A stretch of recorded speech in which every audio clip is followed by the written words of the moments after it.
बिस्मिल्लाहिर्रहमानिर्रहीम अस्सलाम वालेकुम। FSC part 1 chapter number 2 biological molecule हमारा सेकंड लेक्चर है आज का। And we are going to discuss about classification of the carbohydrate और हम डिटेल के अंदर देखेंगे मोनोसैकराइड्स के बारे में। Carbohydrates, as I already mentioned in previous lecture, these are the polyhydroxy aldehyde or ketonic compound which are made up of carbon, hydrogen and oxygen। लेकिन last time हमने क्लासिफिकेशन नहीं पढ़ी थी। कार्बोहाइड्रेट्स को हम सेक्राइड्स भी कहते हैं। सेक्राइड एक ग्रीक वर्ड सेक्रोन से अक्स किया गया है जिसका मीनिंग है शुगर। तीन हमारे पास मेजर क्लासेस हैं, मोनोसैकराइड्स, ओलिगोसैकराइड्स एंड द पॉलीसैकराइड्स। आज के लेक्चर के अंदर हम मोनोसैकराइड को डिटेल के अंदर पढ़ेंगे और बाकी दो क्लासेस इंशाल्लाह हम नेक्स्ट लेक्चर के अंदर डिटेल में पढ़ेंगे। First of all monosaccharide, literal meaning देखें, mono mean one and saccharide as I already told you sugar.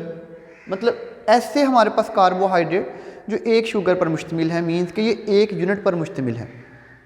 इनकी प्रॉपर्टीज़ देखें, सिंपल होते हैं तो these are the simple sugar, sweet in taste, soluble in water, can not be hydrolysed.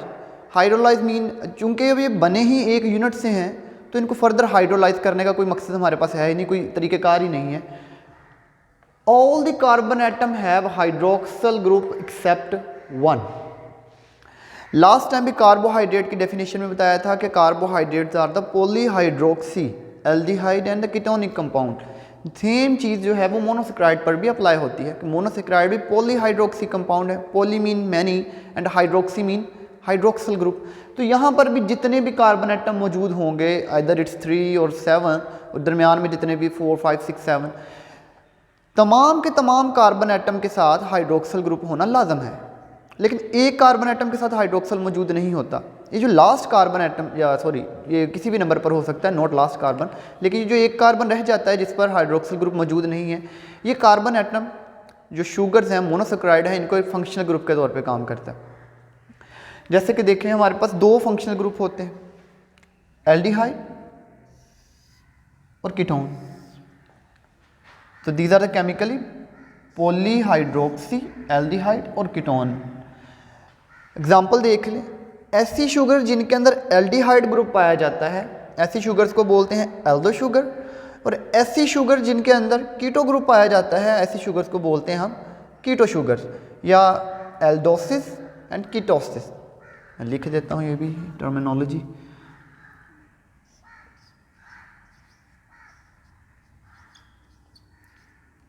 Sorry ये aldoses, aldosis and these are the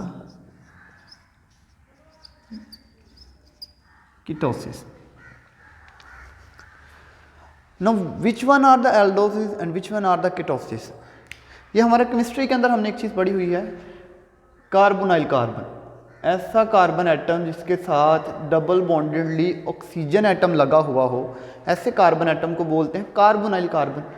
और अगर तो carbonyl carbon की दोनों साइड पर हाइड्रोजन मौजूद हो, या कार्बोनाइल कार्बन की एक साइड पे हाइड्रोजन और दूसरी साइड पर अल्काइल ग्रुप हो, both this conditions are aldehyde. ये किस के तौर पे एक्ट करते हैं? फंक्शनल ग्रुप के, एल्डिहाइड के ग्रुप के तौर पे एक्ट करते हैं। ऑन द अदर हैंड, अगर तो कार्बोनाइल कार्बन की दोनों ही जानब अल्काइल ग्रुप लगा हुआ हो, तो ये हमारे पास जो कंडीशन होती है, इस कंडीशन को बोलते हैं कीटोन।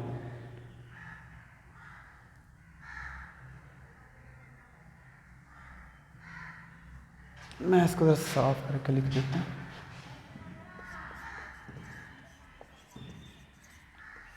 Ketone and aldehyde. तो ऐसी शुगर जिनके अंदर एल्डिहाइड ग्रुप पाया जाता है एल्डो शुगर कहलाती हैं, और ऐसी शुगर जिनके अंदर कीटोन ग्रुप पाया जाता है कीटो शुगर कहलाती हैं। जैसे मैंने एग्जांपल दी हुई है, ग्लिसर एल्डिहाइड जो कि एक 3 कार्बन वाला एल्डो शुगर है, di hydroxy acetone, di 2 hydroxyl number 1 hydroxyl, number 2 hydroxyl, 2 hydroxyl हैं और ये हमारे पास एक कीटोनिक शुगर है। नेक्स्ट हमारे पास आ जाती है classification of monosaccharide. Monosaccharide are classified on the basis of number of the carbon atom present in them. अगर तो हमारे पास ऐसा कोई मोनोसेक्राइड है जिसके अंदर 3 कार्बन एटम पाए जाते हैं, 3C मीन कि कार्बन की तादाद क्या है, 3 है, तो ऐसे मोनोसेक्राइड को बोलते हैं हम ट्राइओसिस। अगर 4 पाए जाएं कार्बन एटम तो टेट्रोक्सिस, 5 कार्बन पाए जाएं तो पेंटोसिस, 6 कार्बन पाए जाएं तो हेक्सोसिस, 7 कार्बन एटम मौजूद हों तो इनको हेप्टोसिस कहा जाता है। नेक्स्ट क्वेश्चन अराइजेज कि नेचर के अंदर कहाँ पे ये पाए जाते हैं। तो नेचर के अंदर जो ट्राइओसिस हैं ये तो इंटरमीडिएट कंपाउंड है रेस्पिरेशन के और फोटोसिंथेसिस के, mean glyceraldehyde and the dihydroxy acetone respiration और फोटोसिंथेसिस के दौरान जनरेट होते हैं।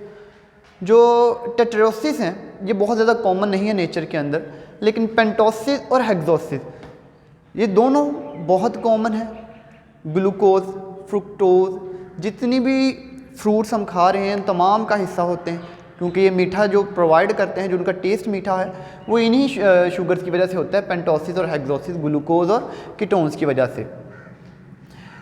राइबोज हमारे पास एक 5 कार्बन वाली मोनोसेक्राइड है, मीन्स कि ये पेंटोसिस है।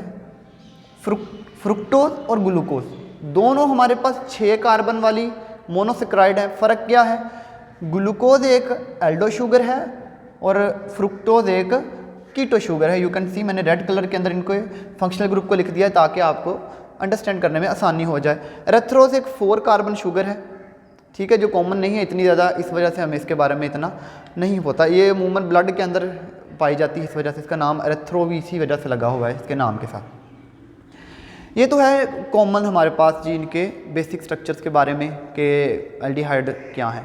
अब है रिंग स्ट्रक्चर फॉर्मेशन। क्योंकि नेचर के अंदर आम तौर पर जितने भी मोनोसेक्राइड्स हैं ये लीनियर फॉर्म्स के अंदर नहीं पाए जाते। ये जो यूजुअल हम स्ट्रक्चर्स दिखाते हैं ना लीनियर वाले, इन स्ट्रक्चर्स को बोलते हैं फिशर प्रोजेक्शन फार्मूलास। ये सिर्फ अंडरस्टैंड करने के लिए कि ईजिली हम इनको लिख सकें। यूजुअली ये इस फॉर्म में नहीं होते आम तौर पर, चूँकि देखिए हमारा ब्लड एक सोल्यूशन है और हमारे ब्लड के अंदर ग्लूकोज पाया जाता है। अब ज़ाहिर सी बात है ग्लूकोज वहाँ पर सॉलिडिफाइड फॉर्म के अंदर नहीं हो सकता। तो जितने भी हमारे पास मोनोसेक्राइड जिनके अंदर 4 से ज़्यादा हैं या 5, 6, 7 ये जो हमारे पास ग्लूकोज हैं ये रिंग फॉर्म के अंदर, ये जो हमारे पास मोनोसेक्राइड है ये रिंग फॉर्म के अंदर पाए जाते हैं, भले हमारे ब्लड के अंदर या जहाँ भी नेचर के अंदर ये किसी भी सोल्यूशन के अंदर पाए जाते हैं। ठीक हो गया। अब देखना है हमने कि इनकी ये रनिंग स्ट्रक्चर्स की फॉर्मेशन कैसे होती है। 2 एग्जाम्पल्स मैंने ली हैं यहाँ पर। एक तो राइबोस जो एक 5 कॉर्नर रिंग स्ट्रक्चर बनाता है और दूसरा हमारे पास ग्लूकोज जो कि 6 कॉर्नर रिंग स्ट्रक्चर की फॉर्मेशन करता है। फर्स्ट देखते हैं कि जो राइबोस है वो रिंग स्ट्रक्चर की फॉर्मेशन कैसे करता है। राइबोस के कार्बन को मैंने नंबर किया है starting from carbonyl carbon 1, 2, 3, 4 and 5। अब जब रिंग स्ट्रक्चर की फॉर्मेशन होनी है, अब देखें ज़रा, ये है हमारे पास वो इंटरमीडिएट स्टेज जो कि मैंने बनाई है ताकि आपको समझ लग जाए आसानी से। इन्वर्जन होती है पूरे का पूरा। ये जो हमारे पास यहाँ पर कार्बन है चौथे कार्बन के साथ मौजूद जो हाइड्रोक्सल है, इसका ऑक्सीजन जाके अटैक करता है कार्बोनाइल कार्बन पर। देखें ज़रा यहाँ पर 1, 2, 3, 4, 5। तो हमारे पास चौथे कार्बन के साथ जो हाइड्रोक्सल ग्रुप लगा हुआ है, 4th कार्बन के साथ जो हाइड्रोक्सल ग्रुप लगा हुआ है यही वाला, इसका ऑक्सीजन एटम कार्बोनाइल कार्बन, चूँकि कार्बोनाइल कार्बन एक ऐसे ऑक्सीजन के साथ है और हमें पता है कि ऑक्सीजन जो है वो इलेक्ट्रोनेगेटिव होता है, तो ऑक्सीजन इलेक्ट्रोनेगेटिविटी की वजह से पार्शियल नेगेटिव चार्ज, कार्बन पर पार्शियल पॉजिटिव चार्ज, इस वाले ऑक्सीजन पर भी लोन पेयर मौजूद हैं, पार्शियल नेगेटिव चार्ज है, तो ये अटैक करता है कार्बोनाइल कार्बन पर। जैसे ही ऑक्सीजन कार्बन पे अटैक करता है, ये वाला ऑक्सीजन क्योंकि बॉन्ड अपना तोड़ेगा, क्योंकि हमें पता है कार्बन मैक्सिमम 4 बॉन्ड बना सकता है, कार्बन की वैलेंसी है 4। जैसे ही ये अटैक होता है, कार्बन ऑक्सीजन के साथ बॉन्ड फॉर्मेशन करता है, चौथे कार्बन के साथ जो ऑक्सीजन लगा है कार्बोनाइल कार्बन जब उसके साथ बॉन्ड फॉर्मेशन करने की कोशिश करता है, तो ये डबल बॉन्डेड ऑक्सीजन अपने इलेक्ट्रॉन वापस लेता है। अब जैसे ही ये अपने इलेक्ट्रॉन वापस लेता है, ये डबल बॉन्ड ख़त्म और पार्शियल की बजाय इस पर आ जाता है फुल चार्ज।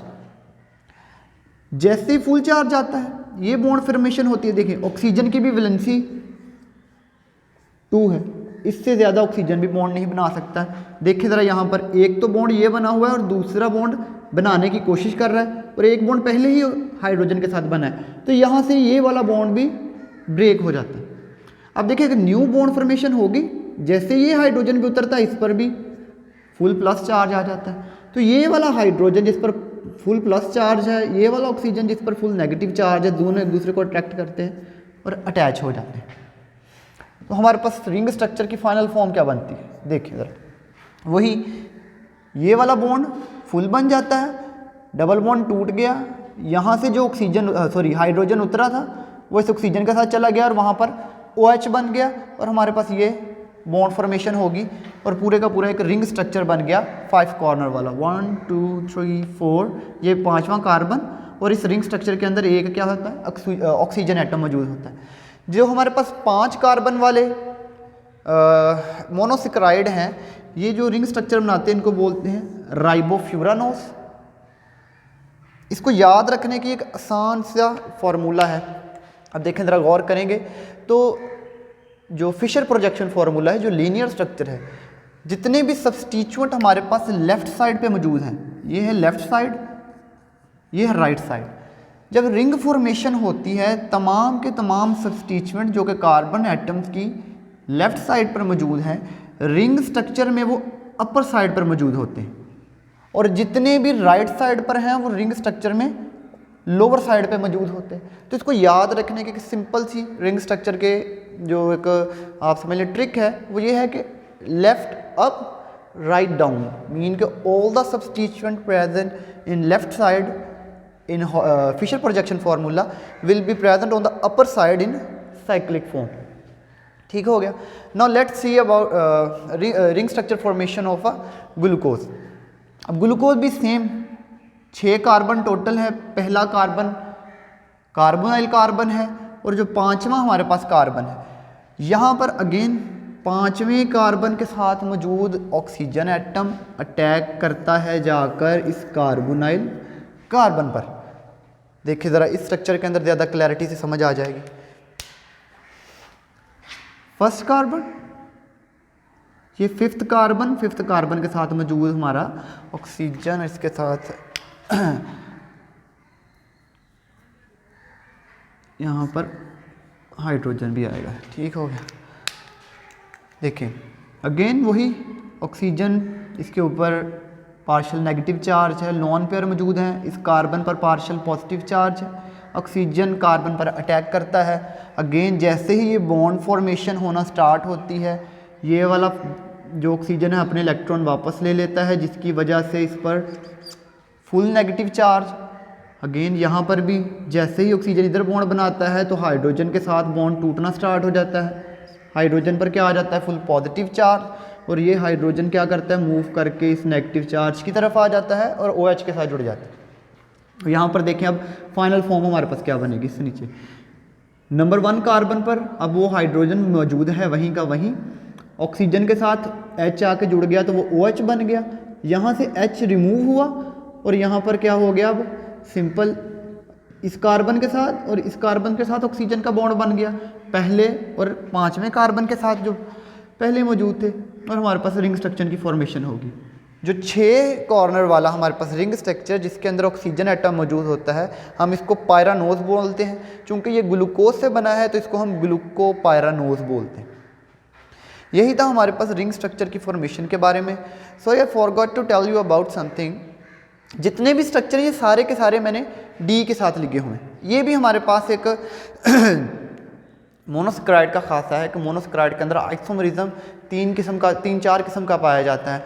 ये एनेंटियोमर भी होते हैं, एपीमर्स भी होते हैं, इसके अलावा इनमें क्या बोलते हैं उसको, एनोमेरिक कार्बन भी होता है, तो एनोमेरिज्म भी पाया जाता है। इसके अलावा स्ट्रक्चरल आइसोमर्स भी पाए जाते हैं। स्ट्रक्चरल आइसोमर हमारे पास ग्लूकोज और फ्रुक्टोज एक दूसरे के स्ट्रक्चरल आइसोमर हैं। देखिए इनका मॉलिक्यूलर फार्मूला सेम है लेकिन दोनों का स्ट्रक्चरल फार्मूला क्या है, डिफरेंट है। इस वजह से ये दोनों एक दूसरे के स्ट्रक्चरल आइसोमर है। इसके अलावा ये डी और एल ये हमारे पास किस बुनियाद पर आ जाता है, हमारे पास कायरल कार्बन जो होता है ना, अब जो कायरल कार्बन ऐसा कार्बन होता है जिसके साथ 4 डिफरेंट किस्म के सब्स्टिट्यूएंट जुड़े हुए हों, यानी कि 4 के 4 सब्स्टिट्यूएंट क्या हैं, डिफरेंट किस्म के, ऐसा कार्बन कायरल कार्बन कहलाता है। यहाँ पर देखें कार्बन नंबर 4 और यहाँ पर कार्बन नंबर 5, ये हमारे पास कायरल कार्बन है।